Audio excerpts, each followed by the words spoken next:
All right, let's take a second and talk about how you should store your adhesive while it's being waited to be used. I know we walk into a lot of shops and we see a lot of the adhesives just laying down just like that. And I think for the most part, that's probably how a lot of people store the adhesives. But the best way to store your adhesive, if it's brand new, still in the bag, stand it up. The reason for the adhesive being standed up is if there's ever any air bubbles in any of the adhesive or in the actual catalyst, and it doesn't matter how slow that catalyst is mixed, there's always a little bit of air that gets encapsulated in. When it's forced into the tube, they try and bleed off most of the air, but this way, if there is any air and it's in this tube and it's sitting up this way, the air will work its way all the way up to the top of the tube. That way, when you're actually loading your gun and you burp the adhesive the first time to try and burp out any air and make sure that the adhesive and the catalyst are flowing, any of that air will have had time to settle and go up to the top so it gets burped out right away.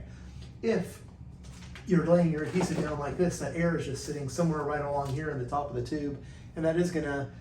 could be a chance that if it's in the catalyst and you get an air bubble that's sitting there, it's not gonna get burped out, and you could have a spot where the catalyst is kind of dry there and you got a little pulsing during to that air bubble. So best habit is just throw them in, standing nipple up, put them up on your shelf, put them in the fridge, wherever you guys keep them, and just have them standing up so that air will work all the way to the top, and so that when you burp it, those air bubbles are out and it gives you a better chance at getting a perfect seam.